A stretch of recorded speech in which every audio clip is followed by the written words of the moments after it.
ನಮಸ್ಕಾರ ಸ್ನೇಹಿತರೆ, hedging star YouTube ಚಾನಲ್ಗೆ ಸ್ವಾಗತ. ಒಂದು ಎಜುಕೇಶನಲ್ ಕಂಟೆಂಟ್ ಕಾರ್ಪೊರೇಟ್ ಆಕ್ಷನ್ಸ್ ಬಗ್ಗೆ ನೋಡೋಣ ಬನ್ನಿ. ಅಂದ್ರೆ ಕಾರ್ಪೊರೇಟ್ ಅಲ್ಲಿ ಯಾವ್ಯಾವ ತರ ಡಿಸಿಷನ್ಸ್ ತಗೋತಾರೆ, ಆ ಡಿಸಿಷನ್ಸ್ ತಗೊಳ್ಬೇಕಾದ್ರೆ ಯಾವ್ಯಾವ ತರ ನಮಗೆ ಮಾರ್ಕೆಟ್ ಅಲ್ಲಿ ಇಂಪ್ಯಾಕ್ಟ್ ಆಗತ್ತೆ. ಒಂದೊಂದು ಎಪಿಸೋಡ್ ಅಲ್ಲಿ ಒಂದೊಂದು ಪಾಯಿಂಟ್ ತಗೋತೀನಿ. ಮೊದಲನೇದಾಗಿ ಡಿವಿಡೆಂಡ್ಸ್, ಅದಾದ್ಮೇಲೆ ರೈಟ್ಸ್ ಇಶ್ಯೂ ಅಂತ ಬರುತ್ತೆ, ಅದಾದ್ಮೇಲೆ ಬೋನಸ್ ಇಶ್ಯೂಸ್ ಅಂತ ಬರುತ್ತೆ, ಸ್ಟಾಕ್ಸ್ ಸ್ಪ್ಲಿಟ್ ಮತ್ತೆ ಕನ್ಸಾಲಿಡೇಷನ್ ಆಗತ್ತೆ, ಮರ್ಜರ್ಸ್ ಅಕ್ವಸಿಷನ್ ಅಂತ ಆಗತ್ತೆ, ಡಿಮರ್ಜರ್ಸ್ ಮತ್ತೆ ಸ್ಪಿನ್ ಆಫ್ ಅಂತ ಇನ್ನೊಂದಿದೆ, ಅದಾದ್ಮೇಲೆ ಸ್ಕೀಮ್ ಆಫ್ ಅರೇಂಜ್ಮೆಂಟ್ ಅಂತ ಬರುತ್ತೆ, ಲೋನ್ ರೀಸ್ಟ್ರಕ್ಚರಿಂಗ್ ಅಂತ ಬರುತ್ತೆ, ಬೈಬ್ಯಾಕ್ ಆಫ್ ಶೇರ್ಸ್ ಅಂತ ಬರುತ್ತೆ, ಮತ್ತೆ ಡಿಲಿಸ್ಟಿಂಗ್ ಅಂಡ್ ರೀಲಿಸ್ಟಿಂಗ್ ಆಫ್ ಶೇರ್ಸ್ ಅಂತ ಬರುತ್ತೆ. ಪ್ರತಿಯೊಂದ್ರದ್ದು ನಾವೇನ್ ಮಾಡೋಣ ಅಂದ್ರೆ ಅದರದೇ ಆದಂತ ಅಡ್ವಾಂಟೇಜಸ್ಸು ಮತ್ತೆ ಬೆನಿಫಿಟ್ಸು, ಎಕ್ಸಾಂಪಲ್ಸು, ಅದು ಬಂದಾಗ ಮಾರ್ಕೆಟಲ್ಲಿ ಇಂಪ್ಯಾಕ್ಟ್ ಏನಾಗುತ್ತೆ, ಅದು ಇಂಪ್ಯಾಕ್ಟ್ ಹಂಗೆ ಆಗ್ಬೇಕಾದ್ರೆ ನಾವು ಯಾವ ಥರ ಡಿಸಿಷನ್ಸ್ ತಗೊಂಡು ಟ್ರೇಡ್ ಮಾಡಬೇಕು, ಇದೊಂದು ಪ್ರತಿಯೊಂದನ್ನು ಎಪಿಸೋಡ್ ಬೈ ಎಪಿಸೋಡ್ ನೋಡೋಣ. ಸುಮಾರು ಒಂದು 9 ರಿಂದ 10 ಎಪಿಸೋಡ್ ಆಗತ್ತೆ ಅನ್ಕೋತೀನಿ. ಇದು ಮೊದಲನೇ ಎಪಿಸೋಡ್ನಲ್ಲಿ ಡಿವಿಡೆಂಡ್ಸ್ ಅಂದ್ರೆ ಏನು ಅಂತ ತಿಳ್ಕೊಳ್ಳೋಣ. ಡಿವಿಡೆಂಡ್ಸ್ ಅಲ್ಲಿ ಏನೇನು ಆಗತ್ತೆ, ಡಿವಿಡೆಂಡ್ಸ್ ಅಂದ್ರೆ ಏನು ಅಂತ ತಿಳ್ಕೊಳ್ಳೋಣ, ಆಯ್ತಾ? ಈಗ ಡಿವಿಡೆಂಡ್ಸ್ ಅಂದ್ರೆ ನೋಡ್ರಿ, distribution of a portion of company's earning, ಇದೇ ತುಂಬಾ ಮುಖ್ಯ.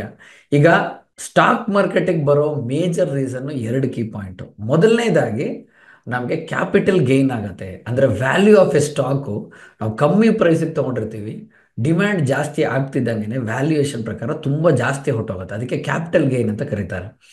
ಅದಾದ್ಮೇಲೆ ನಿಜವಾಗ್ಲೂ ಕಂಪನಿಲಿ ಪ್ರಾಫಿಟ್ಸ್ ಆಗ್ತಾ ಇತ್ತು ಅಂದ್ರೆ ಅವ್ರು ಏನ್ ಮಾಡ್ತಾರೆ, ನಮಗೆ ಡಿವಿಡೆಂಡ್ಸ್ ಮುಖಾಂತರ ಆ ಪ್ರಾಫಿಟ್ಸ್ನ ಹಂಚ್ತಾರೆ, ಎಲ್ಲರಿಗೂ ಡಿಸ್ಟ್ರಿಬ್ಯೂಟ್ ಮಾಡ್ತಾರೆ.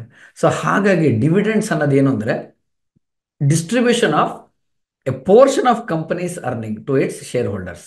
ಸೊ ಈ ಕಾರ್ಪೊರೇಟ್ ಆಕ್ಷನ್ ಬಂದ್ಬಿಟ್ಟು ತುಂಬಾ common and rewards to shareholders for their investment in the company. ಒಂದು ಅವ್ರನ್ನ ರೆಕಗ್ನೈಸ್ ಮಾಡೋ ತರ ಅಂತ ಅನ್ಕೊಳ್ಳಿ, ನಮ್ಮ ಕಂಪನಿಗೆ ನೀವು ತುಂಬಾ ವರ್ಷದಿಂದ ಇದ್ದೀರಾ, ಸೊ ಹಾಗಾಗಿ ನಿಮಗೆ ನಾವು ರೆಕಗ್ನೈಸ್ ಮಾಡ್ತಾ ಇದೀವಿ ಅನ್ನೋ ತರ ಕೂಡ ನಾವು ಅನ್ಕೋಬಹುದು. ಅಂಡ್ ಇದನ್ನ ಬೇರೆ ಬೇರೆ ರೀತಿಲಿ ಅವರು ಇಶ್ಯೂ ಮಾಡ್ತಾರೆ. ಮೊದಲನೇದಾಗಿ ಕ್ಯಾಶ್ ತರ ಕೊಡ್ಬೋದು, ಅಥವಾ ಅಡಿಷನಲ್ ಶೇರ್ಸ್ ತರ ಕೊಡ್ಬೋದು, ಇಲ್ಲಿ ನೋಡಿ, ಅಥವಾ ಸ್ಪೆಷಲ್ ಡಿವಿಡೆಂಡ್ಸ್ ಅಂತ ಕೊಡ್ತಾರೆ, ಮತ್ತೆ ಇಂಟರ್ಮ್ ಡಿವಿಡೆಂಡ್ಸ್ ಅಂತ ಕೊಡ್ತಾರೆ, ಅದಲ್ಲದೆ ಫೈನಲ್ ಡಿವಿಡೆಂಡ್ ಅಂತ ಕೊಡ್ತಾರೆ. ಏನದು ಕ್ಯಾಶ್ ಡಿವಿಡೆಂಟ್ ಅಂದ್ರೆ ಏನು ಅಂತ ಹೇಳಿದ್ರೆ, ಒಂದು ಶೇರ್ಗೆ ಸ್ಪೆಸಿಫಿಕ್ ಅಮೌಂಟ್ ಆಫ್ ಮನಿ ಅಂತ ಕೊಟ್ಬಿಡ್ತಾರೆ. ಈಗ ಕಂಪನಿ ₹5 ಡಿವಿಡೆಂಡ್ನ ಡಿಕ್ಲೇರ್ ಮಾಡ್ತು ಅಂತ ಅನ್ಕೊಳ್ಳಿ ಪರ್ ಶೇರು. ಆಮೇಲೆ ನಮ್ಮ ಹತ್ರ ಒಂದು 100 ಶೇರ್ಸ್ ಇತ್ತು ಅಂತ ಅನ್ಕೊಳ್ಳೋಣ. ಸೊ ನಮ್ಗೆ ಏನಾಗುತ್ತೆ, ₹5 ಇಂಟು 100 ಅಂದ್ರೆ ₹500 ನಮಗೆ ಸಿಗುತ್ತೆ. ಸೊ ಇದು ಕ್ಯಾಶ್ ಡಿವಿಡೆಂಟ್ ಅಂತ ಕರೀತಾರೆ. ಸ್ಟಾಕ್ ಡಿವಿಡೆಂಟ್ ಅಂತ ಏನರ್ಥ ಅಂದ್ರೆ, ಅವ್ರು ಏನ್ ಮಾಡ್ತಾರೆ ಅಂದ್ರೆ, ನಾವು ಆಲ್ರೆಡಿ ಶೇರ್ಸ್ ಇಟ್ಕೊಂಡಿದ್ರೆ ನಮಗೆ ಕ್ಯಾಶ್ ಕೊಡೋ ಬದಲು ಸ್ಟಾಕ್ಸ್ನ ಕೊಡ್ತಾರೆ. ಈಗ ಫಾರ್ ಎಕ್ಸಾಂಪಲ್ ಕಂಪನಿ ಬಂದ್ಬಿಟ್ಟು 10% ಸ್ಟಾಕ್ ಡಿವಿಡೆಂಡ್ ಕೊಡ್ತೀವಿ ಅಂತ ಹೇಳ್ತಾರೆ ಅಂತ ಅನ್ಕೊಳ್ಳಿ. ನಮ್ಮ ಹತ್ರ ಒಂದು 100 ಶೇರ್ಸ್ ಇತ್ತು. 100 ಶೇರ್ಸ್ ಇತ್ತು ಅಂದಾಗ ನಾವೇನ್ ಮಾಡ್ತೀವಿ, 100 ಇಂಟು 10% ಅಂದ್ರೆ ಅಡಿಷನಲ್ 10 ಶೇರ್ಸ್ ಬರುತ್ತೆ. ಅದನ್ನ ನಾವು ಕಟ್ಕೋಬೇಕು. ಇದು ಸ್ಟಾಕ್ ಡಿವಿಡೆಂಟ್. ಸ್ಪೆಷಲ್ ಡಿವಿಡೆಂಟ್ ಅಂತ ಕೆಲವು ಸತಿ ಏನ್ ಮಾಡ್ತಾರೆ ಅಂದ್ರೆ, ಎಷ್ಟೊಂದು ಸತಿ ರೆಗ್ಯುಲರ್ ಡಿವಿಡೆಂಡ್ಸ್ಗಿಂತ ಜಾಸ್ತಿ ಕೊಡ್ತಾರೆ ಕೆಲವು ಸತಿ. ಅಂದ್ರೆ ಇದು ಒನ್ ಟೈಮ್ ಡಿಸ್ಟ್ರಿಬ್ಯೂಷನ್. ಈಗ ರೆಗ್ಯುಲರ್ ಆಗಿ ಒಂದು ₹6 ಆಯ್ತು, ₹5 ಡಿವಿಡೆಂಡ್ ಕೊಡ್ತಾ ಇದ್ರು ಅಂದ್ರೆ ಸ್ಪೆಷಲ್ ಡಿವಿಡೆಂಟ್ ಅಂತ ಯಾವುದೋ ಒಂದು ಎಕ್ಸೆಪ್ಷನಲ್ ಫಿನಾನ್ಷಿಯಲ್ ಪರ್ಫಾರ್ಮೆನ್ಸ್ ಆಗಬೇಕು ಕಂಪನಿಲಿ. ಅವಾಗ ಅವ್ರು ಏನ್ ಮಾಡ್ತಾರೆ, ಅಥವಾ ಕಂಪನಿಲಿ ಸಿಕ್ಕಾಬಟ್ಟೆ ಎಕ್ಸಸ್ ಕ್ಯಾಶ್ ಇರಬೇಕು. ಆ ಟೈಮ್ನಲ್ಲಿ ಏನಾಗುತ್ತೆ, ಅವರು ಅಸೆಟ್ಸ್ನ ಸೆಲ್ ಮಾಡ್ಬೇಕಾದ್ರೆ ಆ ಪರ್ಟಿಕ್ಯುಲರ್ ಡಿವಿಡೆಂಡ್ ಸ್ಪೆಷಲ್ ಡಿವಿಡೆಂಡ್ಸ್ನ ಡಿಕ್ಲೇರ್ ಮಾಡ್ತಾರೆ. ಸೊ ಅದನ್ನ ನಾವು ಕಟ್ಕೋಬೇಕು. ಅದು ಒನ್ ಟೈಮ್ ಡಿಸ್ಟ್ರಿಬ್ಯೂಷನ್. ಅದಾದ್ಮೇಲೆ ನೆಕ್ಸ್ಟ್ ಇಂಟರ್ಮ್ ಡಿವಿಡೆಂಟ್ ಅಂತ ಕೊಡ್ತಾರೆ. ಸೊ ಇಂಟರ್ಮ್ ಡಿವಿಡೆಂಟ್ ಅನ್ನೋದು ಒಂದು ಫಿನಾನ್ಷಿಯಲ್ ಇಯರ್ ಒಳಗಡೆ, ಅಂದ್ರೆ 6 ತಿಂಗಳಿಗೊಂದ್ಸತಿ 3 ತಿಂಗಳಿಗೊಂದ್ಸತಿ ಕೊಡ್ತಾರೆ. ಫೈನಲ್ ಡಿವಿಡೆಂಟ್ ಅನ್ನೋದು ವರ್ಷಕ್ಕೊಂದ್ಸತಿ ಕೊಡೋದು. ಇಂಟರ್ಮ್ ಡಿವಿಡೆಂಟ್ ಅನ್ನೋದು ನಮಗೆ ಕ್ವಾರ್ಟರ್ಲಿನಾರು ಬರ್ಬೋದು, ಅಥವಾ ಆನ್ಯುವಲಿನಾರು ಬರ್ಬೋದು, ಅಥವಾ ಕ್ವಾರ್ಟರ್ಲಿ ಅಥವಾ ಹಾಫ್ ಇಯರ್ಲಿನಾರು ಬರ್ಬೋದು. ಫೈನಲ್ ಡಿವಿಡೆಂಟ್ ಅಂತ ಏನಿದೆಯಲ್ಲ, ಫೈನಲ್ ಡಿವಿಡೆಂಟ್ ಬಂದ್ಬಿಟ್ಟು ವರ್ಷಕ್ಕೆ ಒಂದು ಸತಿ ಕೊಡೋದು. ಕ್ಯಾಲ್ಕುಲೇಷನ್ಸ್ ಆನ್ಯುಯಲ್ ಪ್ರಾಫಿಟ್ಸ್ ಎಲ್ಲ ಕ್ಯಾಲ್ಕುಲೇಟ್ ಮಾಡಿ ಆದ್ಮೇಲೆ ಬೋರ್ಡ್ ಬಂದ್ಬಿಟ್ಟು ದೇ ಡಿಸೈಡ್ ಟು ಪೇ ಒಂದು ₹3 ತರ ಡಿವಿಡೆಂಡ್ ಪರ್ ಶೇರ್. ನಾವು ₹3 ಪರ್ ಶೇರ್ ನಾವು ಡಿವಿಡೆಂಡ್ ಡಿಕ್ಲೇರ್ ಮಾಡ್ತೀವಿ ಅಂತ ಹೇಳಿ ಕೊಡ್ತಾರೆ. ಸೊ ಅದು ಬಂದ್ಬಿಟ್ಟು ಫೈನಲ್ ಡಿವಿಡೆಂಟ್. ಸೊ ಅರ್ಥ ಮಾಡ್ಕೊಳ್ಳಿ, ಮೊದಲನೇದಾಗಿ ಕ್ಯಾಶ್ ಡಿವಿಡೆಂಟ್ ಅಂತ ಕೊಡ್ತಾರೆ, ಅಥವಾ ಸ್ಟಾಕ್ ಡಿವಿಡೆಂಟ್ ಅಂತ ಕೊಡ್ತಾರೆ, ಅಥವಾ ಸ್ಪೆಷಲ್ ಡಿವಿಡೆಂಟ್ ಅಂತ ಕೊಡ್ತಾರೆ, ಇಂಟರ್ಮ್ ಡಿವಿಡೆಂಟ್ ಅಂತ ಕೊಡ್ತಾರೆ, ಅಥವಾ ಫೈನಲ್ ಡಿವಿಡೆಂಟ್ ಅಂತ ಕೊಡ್ತಾರೆ. ಸೊ ಈಗ ನಾವು ನಾಪ್ಕ ಇಟ್ಕೋಬೇಕಾಗಿರೋದು ಏನಪ್ಪಾ ಅಂದ್ರೆ, ಈ ಕೀ ಡೇಟ್ಸ್ ತುಂಬಾನೇ ಇಂಪಾರ್ಟೆಂಟ್. ಯಾಕಂದ್ರೆ ಆ ಡೇಟ್ ಬಂದಾಗ ಮಾರ್ಕೆಟಲ್ಲಿ ಫ್ಲಕ್ಚುಯೇಷನ್ಸ್ ಜಾಸ್ತಿ ಆಗುತ್ತೆ. ಆಯ್ತಲ್ಲ. ಡಿಕ್ಲರೇಷನ್ ಡೇಟ್ ಅಂದರೆ ಅಲ್ಲಿ ಏನಾಗುತ್ತೆ ಅಂದರೆ ಯಾವ ಡೇಟ್ಗೆ ನಾವು ಡಿವಿಡೆಂಟ್ ಕೊಡ್ತೀವಿ ಅನ್ನೋದನ್ನ ಅವರು ಡಿಕ್ಲೇರ್ ಮಾಡ್ತಾರೆ. For example, on 1st March company declares a dividend of 10 rupees per share. ನಾವು ಡಿಕ್ಲೇರ್ ಮಾಡ್ತಾ ಇದ್ದೀವಿ 10 rupees per share ಅಂತ ಹೇಳ್ತಾರಲ್ಲ, ಅದಕ್ಕೆ ಡಿಕ್ಲರೇಷನ್ ಡೇಟ್ ಅಂತ ಹೇಳ್ತಾರೆ. ಸೊ ಡಿಕ್ಲರೇಷನ್ ಡೇಟ್ ಆದಮೇಲೆ ನೆಕ್ಸ್ಟ್ ಬರೋದು ಯಾವುದಪ್ಪ ಅಂದರೆ ex dividend date. Ex dividend ಡೇಟಲ್ಲಿ ಏನಾಗುತ್ತೆ, ಎಕ್ಸ್ ಡಿವಿಡೆಂಡ್ ಡೇಟಲ್ಲಿ ಏನಾಗುತ್ತೆ ಅಂದರೆ ಒಂದು ನಿಮಿಷ, ಕಟ್ ಆಫ್ ಡೇಟು. ಈ ಡೇಟ್ಗಿಂತ ಒಳಗಡೆ ಇರೋರಿಗೆ ನಾವು ಡಿವಿಡೆಂಡ್ ಕೊಡ್ತೀವಿ. They are the eligible people. So ನೀವು ಅದಕ್ಕಿಂತ ಮುಂಚೆ ನೀವು ಬೈ ಮಾಡ್ತೀರ ಅಂದರೆ ಸ್ಟಾಕ್ಸ್ನ ಬೈ ಮಾಡಿಕೊಡ್ರಿ.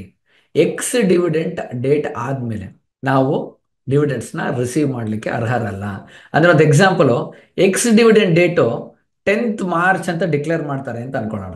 X dividend date 10th March declare ಮಾಡ್ತಾರೆ ಅಂತ ಅನ್ಕೊಳ್ಳೋಣ. ಸೊ ಅಂದರೆ ಏನರ್ಥ, 10th ಮಾರ್ಚ್ ಒಳಗಡೆ ಯಾರ್ಯಾರೆಲ್ಲ ನಮ್ಮ ಕಂಪನಿ ಶೇರ್ಸ್ ಇಟ್ಕೊಂಡಿದ್ದಾರೆ ಅವ್ರಿಗೆ ನಾವು ಡಿವಿಡೆಂಟ್ನ ಕೊಡ್ತೀವಿ. ಸೊ 10 ರೂಪಾಯಿ ಪರ್ ಶೇರ್ ಅಂತ ಹೇಳಿ ಡಿವಿಡೆಂಟ್ನ ಡಿಕ್ಲೇರ್ ಮಾಡಿದ್ದಾರೆ. ಕರೆಕ್ಟ್ ಅಲ್ವಾ? ಸೊ ನಾವೇನು ಮಾಡಬೇಕು, 10 ರೂಪಾಯಿ ಪರ್ ಶೇರ್ ಇತ್ತು. ಸೊ ನಾವು ಫಸ್ಟ್ ನಾವೇನು ಮಾಡಬೇಕು ಅಂದರೆ ಲಾಸ್ಟ್ 5 ಇಯರ್ಸ್ದು ಡಿವಿಡೆಂಟ್ನ ಚೆಕ್ ಮಾಡಬೇಕು. ಲಾಸ್ಟ್ 5 ಇಯರ್ಸ್ದು ಆವ್ರೇಜ್ ಡಿವಿಡೆಂಟ್ನ ಚೆಕ್ ಮಾಡಬೇಕು. ಚೆಕ್ ಮಾಡಿ ಅದು ಆವ್ರೇಜ್ ಡಿವಿಡೆಂಟ್ಗಿಂತ ಕರೆಂಟ್ ಡಿವಿಡೆಂಟು ಜಾಸ್ತಿ ಇದೆಯಾ ಅಥವಾ ಕಮ್ಮಿ ಇದೆಯಾ ಅಂತ ಚೆಕ್ ಮಾಡ್ತೀವಿ. ಆವ್ರೇಜ್ ಡಿವಿಡೆಂಟ್ ಕಮ್ಮಿ ಇದ್ದು ಕರೆಂಟ್ ಡಿವಿಡೆಂಟ್ ಜಾಸ್ತಿ ಇತ್ತು ಅಂದರೆ ಎಕ್ಸ್ ಡಿವಿಡೆಂಟ್ ಡೇಟ್ಗಿಂತ ಮುಂಚೆ ಶೇರ್ಸ್ನ ಪರ್ಚೇಸ್ ಮಾಡಬಹುದು. ಇದು ಒಂದು ಸ್ಟ್ರಾಟಜಿ, ಒಂದು ಮೆಥಡಾಲಜಿ. ಅದೇ ಥರನೇ ಆವ್ರೇಜ್ ಡಿವಿಡೆಂಟ್ ಜಾಸ್ತಿ ಇದ್ದು ಕರೆಂಟ್ ಡಿವಿಡೆಂಟ್ ಕಮ್ಮಿ ಇತ್ತು ಅಂದರೆ ಎಂಟರ್ ಆಗೋ ನೆಸೆಸಿಟಿ ಇಲ್ಲ. ಆಯ್ತಲ್ವಾ? ಸೊ ಇದು ಒನ್ ಆಫ್ ದಿ ಮೆಥಡಾಲಜಿ. ಯಾವಾಗ ನಾವು ಸ್ಟಾಕ್ಸ್ ಅಂಡರ್ ವ್ಯಾಲ್ಯೂಡ್ ಅಥವಾ ಓವರ್ ವ್ಯಾಲ್ಯೂಡ್ ಅಂತ ಚೆಕ್ ಮಾಡ್ಕೋಬಹುದು. ಇದು ಎಕ್ಸ್ ಡಿವಿಡೆಂಟ್ ಡೇಟ್. ಇದಾದ್ಮೇಲೆ ನೆಕ್ಸ್ಟ್ ಇನ್ನೇನಪ್ಪ ಇದೆ ಅಂತ ಹೇಳಿದ್ರೆ ರೆಕಾರ್ಡ್ ಡೇಟ್ ಅಂತ ಬರುತ್ತೆ. ರೆಕಾರ್ಡ್ ಡೇಟ್ ಅಂದ್ರೆ ಏನು? The date on which the company checks its record to identify the eligible shareholders. ಅಂದ್ರೆ ಈಗ 11th ಮಾರ್ಚ್ ಅಂತ ಕೊಟ್ಟಿರ್ತಾನೆ, ರೆಕಾರ್ಡ್ ಡೇಟ್ ಬಂದ್ಬಿಟ್ಟು 11th ಮಾರ್ಚ್ ಅಂತ ಕೊಡ್ತಾನೆ ಅಂತ ಅನ್ಕೊಳ್ಳಿ. ಅಂದ್ರೆ ಅವತ್ತಿನ ದಿವಸ ಅವ್ರು ಚೆಕ್ ಮಾಡ್ತಾರೆ ಎಷ್ಟು ಜನದ ಹತ್ರ ನಮ್ಮ ಶೇರ್ಸ್ ಇದೆ, 10th ಮಾರ್ಚ್ಗಿಂತ ಮುಂಚೆ ಎಷ್ಟು ಜನದ ಹತ್ರ ನಮ್ಮ ಶೇರ್ಸ್ ಇದೆ ಅಂತ ಚೆಕ್ ಮಾಡ್ತಾರೆ. ಅವ್ರು ಅಷ್ಟು ಜನನು ಎಲಿಜಿಬಲ್. ಅದಾದ್ಮೇಲೆ ನೆಕ್ಸ್ಟ್ ಅವ್ರು ಏನು ಕೊಡ್ತಾರೆ, ಪೇಮೆಂಟ್ ಡೇಟ್ ಅಂತ ಕೊಡ್ತಾರೆ. 25th ಮಾರ್ಚ್ ನಾವು ಇದು ಶೇರ್ಸ್ನ ಕೊಡ್ತೀವಿ ಅಂತ ಹೇಳ್ತಾರೆ. ಅಂದ್ರೆ ಏನರ್ಥ, ಅವತ್ತಿನ ದಿವಸ ಆಕ್ಚುಲಿ ಡಿವಿಡೆಂಡ್ ಕೊಡ್ತಾರೆ. ಅರ್ಥ ಮಾಡ್ಕೊಳ್ಳಿ. ಮೊದಲನೇದಾಗಿ ನಾವು ಡೇಟ್ಸ್ ನಾವು ಇಟ್ಕೋಬೇಕಾಗಿರೋದೇನು, ಅನೌನ್ಸ್ಮೆಂಟ್ ಡೇಟು. ಅನೌನ್ಸ್ಮೆಂಟ್ ಮಾಡಿದಾಗ ನಾವೇನು ಮಾಡ್ತೀವಿ, ಆವ್ರೇಜ್ ಡಿವಿಡೆಂಡ್ಗಿಂತ ಕರೆಂಟ್ ಡಿವಿಡೆಂಡ್ ಜಾಸ್ತಿನ ಕಮ್ಮಿನ ಅಂತ ಚೆಕ್ ಮಾಡ್ತೀವಿ. ಎಕ್ಸ್ ಡಿವಿಡೆಂಡ್ ಡೇಟ್ ಅಂತ ಕೊಡ್ತಾರೆ. ಅಂದರೆ ಆ ಡೇಟ್ ಒಳಗಡೆ ನಮ್ಮ ಹತ್ರ ಶೇರ್ಸ್ನ ನಾವು ಪರ್ಚೇಸ್ ಮಾಡಿ ರೆಡಿಯಾಗಿ ಇಟ್ಕೋಬೇಕು. ಯಾರ್ಯಾರ ಹತ್ರ ಶೇರ್ಸ್ ಇದೆ ಅವ್ರನ್ನ ಚೆಕ್ ಮಾಡೋದು ಇವತ್ತು 11th ಅಂದರೆ ರೆಕಾರ್ಡ್ ಡೇಟ್ ದಿವಸ ಚೆಕ್ ಮಾಡ್ತಾರೆ. ಆಮೇಲೆ ಒಂದು ಡೇಟ್ ಅನೌನ್ಸ್ ಮಾಡ್ತಾರೆ. ಆ ಡೇಟ್ ದಿವಸ ಅವ್ರು ಅಷ್ಟು ಜನಕ್ಕೂ ಡಿವಿಡೆಂಡ್ನ ಕೊಟ್ಟುಬಿಡ್ತಾರೆ. Declaration date, ex dividend date, record date ಮತ್ತು ಪೇಮೆಂಟ್ ಡೇಟು. ಇದಾದ್ಮೇಲೆ ನೆಕ್ಸ್ಟು ಅವ್ರ ಈಲ್ಡನ್ನ ನಾವು ಚೆಕ್ ಮಾಡ್ತೀವಿ. ಅಂದರೆ ಆ್ಯಕ್ಚುಲಿ ಎಷ್ಟು ಕೊಡ್ತಾರೆ, ವರ್ಷ ಆ್ಯಕ್ಚುಲಿ ಎಷ್ಟು ಕೊಡ್ತಾರೆ ಅನ್ನೋದು. Formula is very simple. Annual dividend per share ಅಂದರೆ ಫೈನಲ್ ಡಿವಿಡೆಂಟ್ ಅಂತ ನಮ್ಗೆ ಏನು ಸಿಗುತ್ತಲ್ಲ ಅದು divided by market price per share. ಅಂದರೆ ಕರೆಂಟ್ ಮಾರ್ಕೆಟ್ ಪ್ರೈಸ್ ಏನಿದೆ ಅಂತ ಚೆಕ್ ಮಾಡ್ತೀವಿ. ಅದಾದಮೇಲೆ ಮಲ್ಟಿಪ್ಲೈಡ್ ಬೈ 100 ಅನ್ಕೊಳ್ಳಿ. ಆನ್ಯುಯಲ್ ಡಿವಿಡೆಂಟ್ ಬಂದ್ಬಿಟ್ಟು 20 ಅಂತ ಅನ್ಕೊಳ್ಳೋಣ, ಡಿವೈಡೆಡ್ ಬೈ ಮಾರ್ಕೆಟ್ ಪ್ರೈಸು 500 ರೂಪಾಯಿ ಅಂತ ಅನ್ಕೊಳ್ಳೋಣ. ಸೊ ಅಂದರೆ ಎಷ್ಟಾಯ್ತು ಅವಾಗ, ಆನ್ಯುಯಲ್ ಡಿವಿಡೆಂಟ್ ಪರ್ ಶೇರು 20 ಇದೆ, ಮಾರ್ಕೆಟ್ ಪ್ರೈಸು 500 ರೂಪಾಯಿ ಪರ್ ಶೇರ್ ಇದೆ. ಸೊ ಎಷ್ಟಾಗುತ್ತೆ, 4% ಅಂತ ಆಗುತ್ತೆ. ಸೊ ಡಿವಿಡೆಂಟ್ ಈಲ್ಡ್ ಅನ್ನೋದು ಮಿನಿಮಮ್ 2%ಗಿಂತ ಜಾಸ್ತಿ ಕೊಡ್ತಾ ಇದ್ದಾರೆ ಅಂದರೆ ಕಂಪನೀಸ್ ರಿಯಲಿ ಪರ್ಫಾರ್ಮಿಂಗ್ ವೆಲ್ ಅಂತ ಅರ್ಥ. ಅದನ್ನು ನಾವು ಲಾಂಗ್ ಟರ್ಮ್ ಇನ್ವೆಸ್ಟ್ಮೆಂಟ್ಗೆ ಯೂಸ್ ಮಾಡ್ತೀವಿ. ಸೊ ಡಿವಿಡೆಂಟ್ ಈಲ್ಡ್ ಅನ್ನೋದು ಲೆಸ್ ದ್ಯಾನ್ 2% ಕೊಡ್ತಾ ಇದ್ದಾರೆ ಅಂದರೆ ಅವರು ಪ್ರಾಫಿಟ್ಸ್ನ ಹಂಚ್ಕೋತಾ ಇಲ್ಲ, ಅವ್ರು ಬೇರೆ ರೀತಿ ಕೊಡ್ತಾ ಇದ್ದಾರೆ ಅಂತ ಅರ್ಥ. ಲಾಂಗ್ ಟರ್ಮ್ ಇನ್ವೆಸ್ಟ್ಮೆಂಟ್ ಬಗ್ಗೆ ನಾವು ಸೆಕೆಂಡ್ ಥಾಟ್ ಯೋಚನೆ ಮಾಡಬೇಕಾದ್ರೆ ವಿ ಹ್ಯಾವ್ ಟು ರೀಥಿಂಕ್ ಅಂತ ಅರ್ಥ. ಸೊ ಜನರಲಿ ನಾವು ಏನು ಮಾಡ್ತೀವಿ, ಡಿವಿಡೆಂಡ್ ಡಿಕ್ಲೇರ್ ಮಾಡಿ ಆದಮೇಲೆ ನೆಕ್ಸ್ಟ್ ಮಾರ್ಕೆಟ್ ರೇಟ್ ಜೊತೆಗೆ ಆನ್ಯುಯಲ್ ಡಿವಿಡೆಂಡ್ನ ಡಿವೈಡ್ ಮಾಡಿಬಿಟ್ಟು ಎಷ್ಟು ಈಲ್ಡ್ ಕೊಟ್ಟಿದೆ ಅಂತ ಚೆಕ್ ಮಾಡ್ತೀವಿ. ಈಗ screener.in ಅಂತ ಒಂದು ವೆಬ್ಸೈಟ್ ಇದೆ, ನಿಮ್ಗೆಲ್ಲರಿಗೂ ಗೊತ್ತಿರ್ಬೋದು.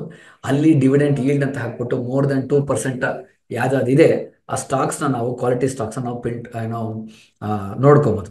Impact on dividend, impact of dividend of stocks ಏನೇನು ಆಗುತ್ತೆ ಒಂದೊಂದೇ ಚೆಕ್ ಮಾಡ್ತಾ ಹೋಗೋಣ. ಈಗ ನೋಡ್ರಿ, ಎಕ್ಸ್ ಡಿವಿಡೆಂಟ್ ಡೇಟ್ಗಿಂತ ಮುಂಚೆ ಸ್ಟಾಕ್ ಪ್ರೈಸಸ್ ಮೇಲ್ ಹೋಗುತ್ತೆ. ಯಾಕೆ? ನಾವು ಆ ಶೇರ್ಸ್ನ ಬೈ ಮಾಡೇ ಮಾಡ್ತೀವಿ, ಕರೆಕ್ಟಾ? ಈ ಡೇಟ್ ಒಳಗಡೆ ಬಂತು, ನಾನು ಅದನ್ನು ಹೇಳಿದ್ದೀನಿ.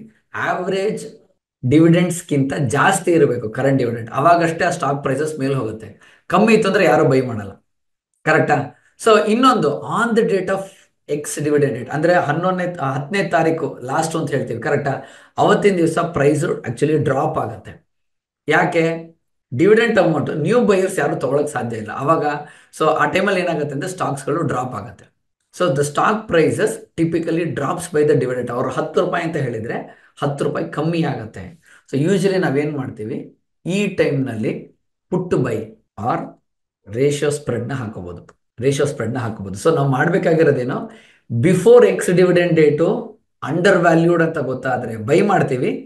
On the date of ex dividend date ಪುಟ್ಟನ್ನ ಬೈ ಮಾಡ್ಬೋದು ಅಥವಾ ರೇಷಿಯೋ ಸ್ಪ್ರೆಡ್ ಸ್ಟ್ರಾಟಜೀಸ್ನ ಡಿಪ್ಲಾಯ್ ಮಾಡ್ಬೋದು, ಪ್ರೊವೈಡೆಡ್ ಫಂಡಮೆಂಟಲ್ಸ್ನ ಚೆಕ್ ಮಾಡ್ಕೋಬೇಕಾಗತ್ತೆ, ಕ್ವಾಲಿಟಿ ಸ್ಟಾಕಾ ಇಲ್ವಾ ಅಂತ ಚೆಕ್ ಮಾಡಿಕೊಂಡು ಅದರದ್ದು ಕ್ರೈಟೀರಿಯಾ ಪ್ರಕಾರ ನಾವು ಮಾಡ್ಕೋಬೋದು.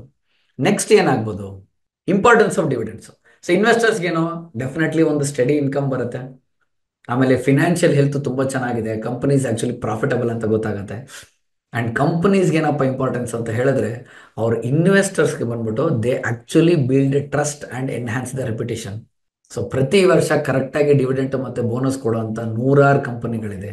ಕರೆಕ್ಟಾಗಿ F&O ಸ್ಟಾಕ್ಸ್ ಲಿಸ್ಟ್ ಆಗಿರೋಂಥದ್ದು ಡಿವಿಡೆಂಡ್ಸ್ ಕಂಪನಿನ ಇಟ್ಕೊಂಡ್ಬಿಟ್ರೆ ಪ್ರತಿ ತಿಂಗಳು ಒಂದೊಂದು ಕಂಪನಿ ಡಿವಿಡೆಂಡ್ಸ್ ಕೊಡುತ್ತೆ.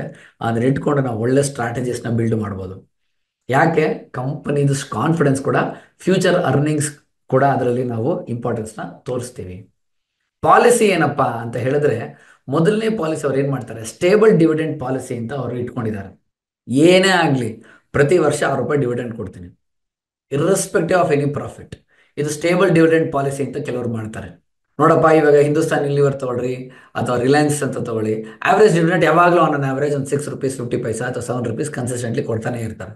ಕೆಲವೊಂದು ಸತಿ ಸ್ಪೆಷಲ್ ಡಿವಿಡೆಂಟ್ ಅಂತ ಕೊಡ್ತಾರೆ, ಬೋನಸ್ ಅಂತ ಕೊಡ್ತಾರೆ. ಸೊ ಇವೆಲ್ಲ ಆದಾಗ ಏನಾಗುತ್ತೆ, ಕಂಪನಿ ಮೇಲೆ ಒಳ್ಳೆ ನಂಬಿಕೆ ಬರುತ್ತೆ. ರೆಸಿಡಿಯಲ್ ಡಿವಿಡೆಂಟ್ ಅಂದರೆ ಎಲ್ಲ ಪ್ರಾಫಿಟಬಲ್ ಇನ್ವೆಸ್ಟ್ಮೆಂಟ್ ಆಪರ್ಚುನಿಟೀಸ್ಗೆ ಫಂಡಿಂಗ್ ಆದಮೇಲೆ ಮಿಕ್ಕಿರೋ ಅಮೌಂಟ್ನ ಡಿವಿಡೆಂಟ್ ಆಗಿ ಕೊಡ್ತಾರೆ. ಸೊ ಇಲ್ಲಿ ನಾವೇನು ಮಾಡ್ತೀವಿ, ಆ ಆವ್ರೇಜ್ ಡಿವಿಡೆಂಟ್ನ ಕ್ಯಾಲ್ಕುಲೇಟ್ ಮಾಡ್ತೀವಿ. ಸೊ ಇಲ್ಲಿ ಆವ್ರೇಜ್ ಆಗಿ ಫಾರ್ ಎಕ್ಸಾಂಪಲು ನಮಗೆ ಕೆಲವು ಸತಿ 3 ರೂಪಾಯಿ ಬರುತ್ತೆ, ಕೆಲವು ಸತಿ 2 ರೂಪಾಯಿ ಬರುತ್ತೆ, ಕೆಲವು ಸತಿ 5 ರೂಪಾಯಿ ಬರುತ್ತೆ. ಕೆಲವರು ಹೈಬ್ರಿಡ್ ಡಿವಿಡೆಂಟ್ ಅಂತ ಕೊಡ್ತಾರೆ. So mix of stable and residual policies. So ಇಲ್ಲಿ ನಮಗೆ ಕೆಲವು ಸತಿ ಕನ್ಸಿಸ್ಟೆಂಟ್ಲಿ ಮಿನಿಮಮ್ ಇಷ್ಟು ಕೊಟ್ಟೆ ಕೊಡ್ತಾರೆ ಅಥವಾ ಅದಕ್ಕಿಂತ ಕಮ್ಮಿ ಜಾಸ್ತಿನೂ ಕೊಡ್ತಾ ಇರ್ತಾರೆ, based on the market condition. ಈ ಥರ ಒಂದೊಂದು ಕಂಪನಿ ಒಂದೊಂದು ಪಾಲಿಸಿ ಮಾಡಿ ಇಟ್ಕೊಂಡಿದ್ದಾರೆ. ಸೊ ಸ್ಟಾಕ್ ಪ್ರೈಸಸ್ ನಿಮ್ಗೆ ಆಲ್ರೆಡಿ ಹೇಳಿದ್ದೀನಿ, ಎಕ್ಸ್ ಡಿವಿಡೆಂಡ್ ಡೇಟ್ ದಿವಸ ರೆಗ್ಯುಲರ್ ಆಗಿ ಸ್ಟಾಕ್ ಪ್ರೈಸಸ್ ಬೀಳುತ್ತೆ. Approximately for around stock dividend amount 10 ರೂಪಾಯಿ ಡಿವಿಡೆಂಡ್ ಡಿಕ್ಲೇರ್ ಮಾಡಿದ್ರೆ ಅಂದ್ರೆ 10 ರೂಪಾಯಿ ಬೀಳುತ್ತೆ, 5 ರೂಪಾಯಿ ಡಿಕ್ಲೇರ್ ಮಾಡಿದ್ರೆ 5 ರೂಪಾಯಿ ಬೀಳುತ್ತೆ. ಯಾಕೋಸ್ಕರ ಅಂದರೆ new buyers of the stocks will no longer qualify for the dividend. ಅವತ್ತಿನ ದಿವಸ ಕ್ವಾಲಿಫೈ ಆಗೋದಿಲ್ಲ. ಸೊ ಹಾಗಾಗಿ ಆ ಟೈಮ್ನಲ್ಲಿ on the ex dividend date prices ಬೀಳುತ್ತೆ. ಸೊ ಪುಟ್ ಆಪ್ಷನ್ ಯಾವಾಗ ಬೈ ಮಾಡ್ಬೋದು ಸರ್ ಅಂದರೆ, a few days before the ex dividend date, when implied volatility of the option is lower. Option buyer ಆಗಿರ್ತೀವಿ, ನಾವು ಕೇಳ್ಕೊಳ್ಳಿ. ಸೊ ಆಪ್ಷನ್ ಬೈಯರ್ ಆಗಿರ್ತೀವಿ ಅಂತ ಹೇಳಿದ್ರೆ ಇಂಪ್ಲಾಯ್ಡ್ ವಾಲಟಿಲಿಟಿ ಅನ್ನೋದು ತುಂಬ ಇಂಪಾರ್ಟೆಂಟ್ ಕೀ ರೋಲ್ ಪ್ಲೇ ಮಾಡುತ್ತೆ.